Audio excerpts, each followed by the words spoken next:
This is the Music History Today podcast for December the 5th. On today's show, U2 does a first, John Lennon does a last, and Graham Nash quits one band to start another. First up, though, on this date in 1791, composing great Wolfgang Amadeus Mozart passed away at the age of 35 in Vienna, Austria. In 1943, entertainer extraordinaire and also avid amateur golfer Miss Dinah Shore married actor George Montgomery in Las Vegas. In 1968, Graham Nash quit the Hollies and started Crosby, Stills and Nash. In 1976, while watching a small band called Last Exit, drummer Stuart Copeland was introduced to Last Exit's bass player Gordon Sumner, aka Sting. Within the next 6 months, the two, along with guitarist Andy Summers, formed the band The Police. In 1980, U2 played the Ritz Ballroom in New York City. It was their first show in America. Also in 1980, John Lennon gave his last print interview to Newsweek magazine. He would be killed 3 days later. Also in 1980, the movie Flash Gordon with the soundtrack by Queen opened in movie theaters. In 1984, Eddie Murphy's movie Beverly Hills Cop with the chart-topping soundtrack with songs like Harold Faltermeyer's Axel F., Glenn Frey's The Heat Is On, and the Pointer Sisters' Neutron Dance opened in movie theaters. In 1998, Billboard magazine changed the way that they put together their Hot 100 singles chart to finally include radio airplay, even if the song was not officially released as a single at the time. In 2003, Chris Martin of Coldplay married actress and businesswoman Gwyneth Paltrow in Santa Barbara, California. In 2008, the musical movie Cadillac Records, which was based on the history of chess records, was released in movie theaters. In 2012, jazz pianist and composer Dave Brubeck passed away from heart issues at the age of 91, the day before his 92nd birthday. In 2017, popular French singer Johnny Hallyday passed away from cancer at the age of 74. In 2020, BTS became the first artist since the 1980s to hit number one on the Billboard singles chart with a song that was primarily sung in a language other than English when their Korean song Life Goes On got to number one.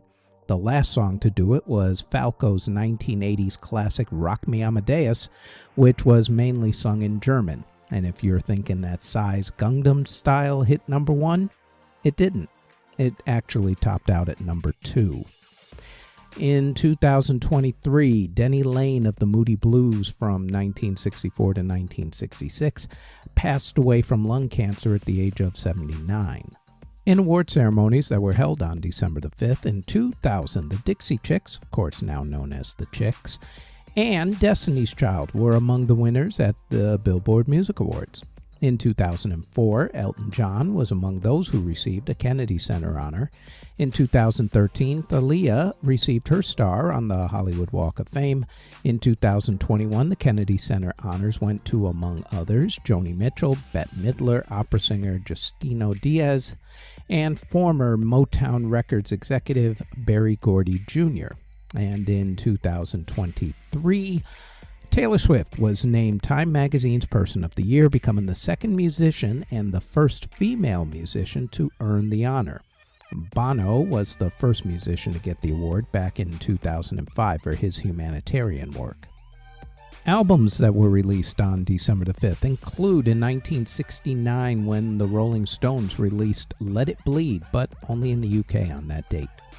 In 1973, Paul McCartney and Wings released their classic Band on the Run. In 1974, Yes released Relayer. In 1975, Bob Marley and the Wailers released their live album. In 1981, Black Flag released Damaged. In 1994, Bush released their big album. 16 Stone and the Stone Roses released Second Coming.